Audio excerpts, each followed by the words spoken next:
ተደፍቶ ሞተ ይላል እንዴ? ብሩን መልሷል ወይስ አልመለሰም? ሲሞት የሞተው ታንቆ ነው ወይስ አንጀቱ ከሁለት ተሰንጥቆ በግንባሩ ተደፍቶ ነው የሞተው? ትክክለኛው የቱ ነው? የትኛው ዘጋቢ ነው ትክክለኛው ዘገባ የዘገበው? እንዴ አካዚያስ እንኳን የሚባል እኮ አባቱን በ2 ዓመት እኮ ይበልጠዋል ባይብል ላይ። እንዴት ያምላክ ቃል እንደዚህ ሊሆን ይችላል? በዚህ ልክ አንድ ተራ ጸሐፊ እኮ እንኳን ሲጽፍ እንዲህ አይነት ነገሮችን እኮ ሂስ እየተባለ የሰው እንትን ላይ እኮ ይወጣል እኮ። ስለዚህ የአምላክ ቃል ነው ለማለት በራሱ በጣም ከባድ ነው። ስለዚህ መሰረታዊ በሆኑ ነገሮች ላይ የኢየሱስ ክርስቶሎጂ ኢየሱስ አምላክ ነው አይደለም በሚለው ነገር ላይ አንድ ትልቅ ችግር አለ። ስላሴን የሰበከ አንድ አለ ወይ ሲባል የለም። ስላሴ ራሱ ባይብል ላይ አለ የለም። ጥያቄ ነው ይራሱ። ከዛ ደግሞ ትመለሳለህ። ባይብል የአምላክ ቃል ነው አይደለም? ሌላ ትኩሳት። ስለዚህ እንዴት አድርገን እንቀበለው ነው? በጣም ከባድ ነው ለመቀበል። ምናልባት የምታስገባው ሰው ካለ አንተ ጋር የሚያውቅ ሰው ስለ ባይብል ማውራት እንችላለን። ካስተማርኩህ ነገር እስቲ ከሰማኸው ነገር ምን ተማርክ? እና መረጃ የሌለው ነገር አወራህ ከምትላቸው ነገር ውስጥ ካለ ነባይ ኢብሮዬ መስማት ነው እየተማርኩ ነው አይደል? እሺ ልጀምርልህ። አይዘው ማለት አንድ ነገር ልንገርህ። እኔ አድማጭ ነኝ፣ አደምጣለሁ። ማወቅ ኃጢአት አይደለም። እሺ ማወቅ ኃጢአት አይደለም። አንድ ነገር ደግሞ በጣም ማለት ታስቀናለህ። እሺ ታስቀናለህ። በዚህ ልክ ማለት ነው ሰው በራሱ ላይ ሁሉም እዚህ የሆነ ነገር ቢሰራ ያንተን ያክል ለማወቅ ቢጥር እምነቱን ቢመረምር ቢያቅ መልካም ነው አይደለ? እኔ አስተያየት ከመስጠት ስለምቆጠብ ማለት ነው። ለእኔ ዋስ ማተር በጣም ብዙ ቦታ ብዙ ነገር ኢቨን አሁን ሙስሊም ክርስቲያን ምናምን ነገር በሚለው ብቻ ሳይሆን ኢቨን እስከ ፓጋንስ ድረስ ማለት ነው ብዙ ቦታ በጣም ብዙ ነገር የሚያስተምር ነገር ብዙ ነገር አለ። በጣም ብዙ የሚያወሩ ማለት ከእምነት ሁላ የሚያስወጣ ነገር ማለት ከእምነት የሚያስወጣ ነገር እና አይ ቲንክ ለኔ ማወቁ በቂ ነው። በዛው ልክ ደግሞ አንተ ያለን ነገር ይሄን ማይንድ ሴት ራሱ ለእንደዚህ አይነት ነገር ራስን አሳልፈ መስጠት ራሱ በእውነት you are ስማርት ብቻ ሳይሆን ያው የልበን ነው። ስለዚህ እግዚአብሔር ፈጣሪ አምላክ አላህ የልብን መሻት ይስጠን ማለት የሐሳብ ይሳካል እንዲሳካል የምትፈልገው ነገር ሁሉ ይሙላል ማለት ነው። እሺ ዳሲት እኔ ምንም ነገር ያውቁት እንደው ሂድ ጳውሎስ ራሱ አባ ማቲያስ ምን ያውቃል? ጳውሎስ የሚባለው ሰው ራሱ መጽሐፍ ቅዱስ እንደው ሂድ አያውቀው፣ አይተረጉመውም። ራሱ ውሸት ነው እንዴ! እያንዳንዱ ብሉይ ኪዳንና አዲስ ኪዳን እያንዳንዱ ጥቅስ ያውቃል። በነገራችን ላይ ትርጉሙም እያንዳንዱ ያውቀዋል። በነገራችን ላይ ሲያስረዳም በደንብ አድርጎ ማስረዳት ይችላል። እሱ እንደገባው ብቻ ሳይሆን የሚያወራው አንተ እንደምትረዳው አድርጎ ነው የሚያስተምረው ራሱ። ቶኑ ይከብዳል፣ በጣም ይከብዳል። ቶኑ ያወራበት ቶን በጣም ከባድ ቶን ነው። ይገምታልና መጀመሪያ ያያል። ገብቷል? እሱ ያያል መጀመሪያ ያንተ ይዞታ ያንተ እውቀት ደረጃ ይገምታል፣ ያስቀምጣል። አንተ እንደሚገባህ አድርጎ ነው የሚያስረዳ። እሱ እንደገባው አይደለም። አብዛኛው ሰው ሲያወራ ራሱ ወይ ሲያስተምር እንደገባው አድርጎ ነው የሚያስተምረው። እንደገባ አድርገህ ሰው ካስተማርክ ያ የምታስተምረው ሰው አይገባው። ገብቷል? ስለዚህ ቀድመህ እውቀቱን መለካት አለብህ። እሱ እንደዛ ነው የሚያደርገው። ሰዎችን ያነባል፣ ያያቸዋል። እውቀታቸውን ለክቶ አይቶ እነሱ በሚገባቸው ቋንቋና መጠን አድርጎ ነው የሚሰጣቸው። ገብቷል? ከባድ ነው። በነገራችን አንዳንድ ሰዎች እኮ እውቀት እያላቸው እውቀት የሌላቸውን ሰዎች ማሸነፍ አይችሉም።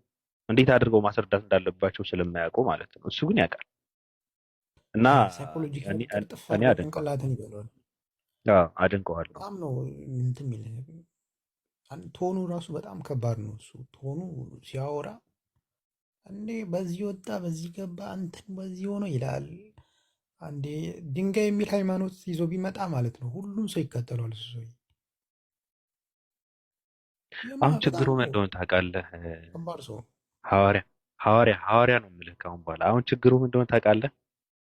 አሁን ችግሩ እነዚህ እኔ ራሴ ስለተጠቀምኳቸው እነዚህ ቃላቶች በነገራችን ላይ መስተካከል ያለባቸው ቃላቶች ናቸው።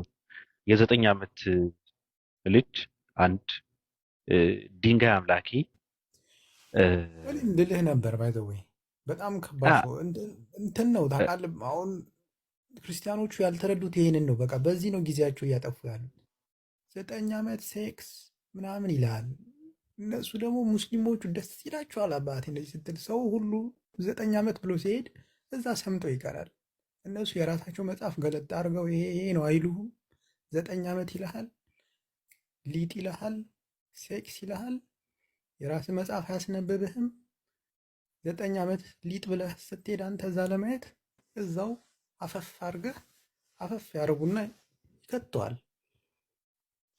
የምታስተምረው መንፈስ ካልሆነ ትርጉም የለውም። የምታስተምረው መጽሐፍ ቅዱስ ካልሆነ የአምላክ ቃል ካልሆነ ምንም ትርጉም የለውም። ሊጸና አይችልም። ሂድና እናንተ ድንጋይ አምላኪዎች በላቸው ብለህ እንትን ከላከው ምንም እውቀት የለውም። እነሱ ቀብ አድርገው ስለ መጽሐፍ ቅዱስ ሲያስረዱት በቃ ነው እንዴ ምናምን ነገር ብሎ የሚመለሰው ትእዛዙን በማክበር የምናገኘውን ሪዋርድ ነው እንጂ ድንጋዩ ራሱ ድንጋዩ ግልጽ ነው። ራሱ ድንጋዩ ኃጢአትን አስምሮልን እኛ የምንሰራውን ስራ ደግሞ ተሸክሞልን አይደለም። ተባበሩት ምንድነው የሚለው ሐዲሱ የሚለው የአደምን ልጆች ኃጢአት ከመሸከሙ የተነሳ ጠቆረ ይላል። አልገባኝም ነው። ኦኬ ታስታውሳለህ? የተወረደ ነው ወይ ነው? ከመተባበር አንፃር እንደዚህ የሚል ካለ ሐዲስ ለማውጣት እንሞክራለን። ችግር የለም። ኧረ እኔ ማውጣት እችላለሁ እንዳልኩ ወጥቼ መግባት ስለማልፈልግ ነው። እሺ እኔ ከፍተዋለሁ። ግድ የለም እከፍተዋለሁ። አይ አይደለም ኢብኑ አባስ ላይ አይደለም። ኖ ኢብኑ አባስ ላይ አይደለም ያለው። በቃ ወይ ወጥቼ ነው። ኢብኑ አባስ ላይ አይደለም። ያ ኢብኑ አባስ ላይ አይደለም ያለው። ኢብኑ አባስ ናሬት ያደረገው ያስተላለፈው ነብዩ መሐመድ ራሳቸው ያሉትን ነው። ቲርሚዚ ላይ የተዘገበውን ነው ያወጣሁት። ያው እኛም እኔ የከፈትኩትን ሐዲስ ከዛ ላብራራው ላንብበው። ቀጥል። ያ ግድ ነው ማስረጃ አለ። እሺ the messenger of Allah said ነብያችን መሐመድ ሰለላሁ ዐለይሂ ወሰለም ምን አሉ? the black stone is descended from the paradise ይሄ ብላክ ስቶን ሀጀረል አስወድ ብለን የምንጠራው ድንጋይ ቅድም ያሳየሁት ማለት ነው። በተከልሎ ጫፉ ላይ ያሳየሁት ሙሉውን አይደለም ያልኩት፣ ጫፉ ላይ መጀመሪያ ያሳየሁት ካስታወሱ እሱ የወረደው ከገነት ነው አሉ። and it was more white than milk ልክ ከወተት እንኳን በነጣ መልኩ ማለት ነው ነጭ ነበረ። then it was blackened by the sin of the children of the Adam ከዛ በኋላ ምን ሆነ? ጠቆረ by the sin of the children of Adam በአደም አለይሂ ሰላም በሱና በዝርዮቹ ማለት ነው በአደም ልጆች ወንጀሎች አማካኝነት ማለት ነው ጠቆረ አሉ። ስለዚህ ቅድም እንዳብራራውሎት ይሄ ሐዲስ የሚያስረዳው ምንድነው?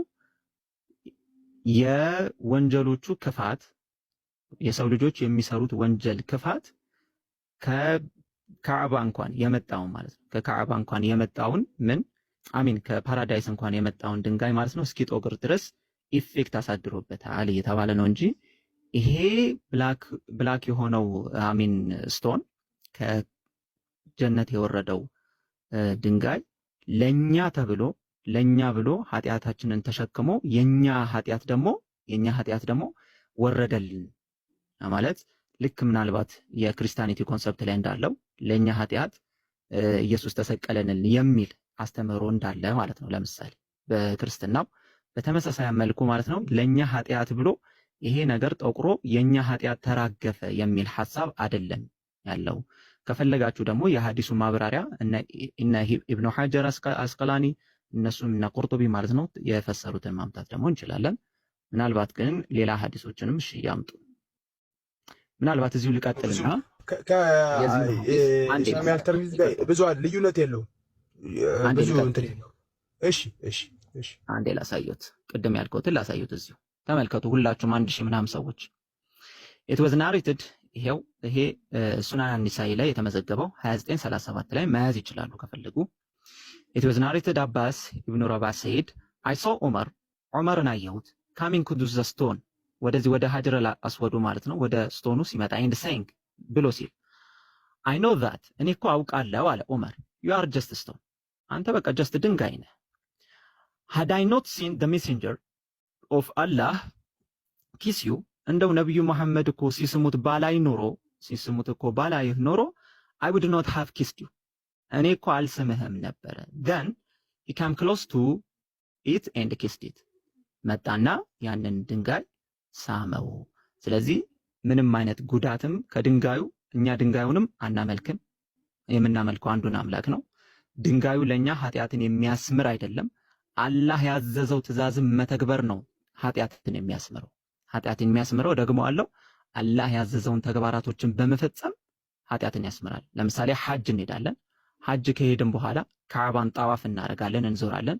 ይሄ የአላህ ትእዛዝ ነው። ይህንን የአላህን ትእዛዝ የታዘዘ ይህንን የሚያደርግ ተግባር ግን አላህ ያዘዘውን ተግባር የሚያደርግ ግን ወንጀሉ ይማርለታል እንጂ ድንጋዩ ወንጀል አያስምርም፣ ኃጢአትን ለኛም አይሸከምም ማለት ነው።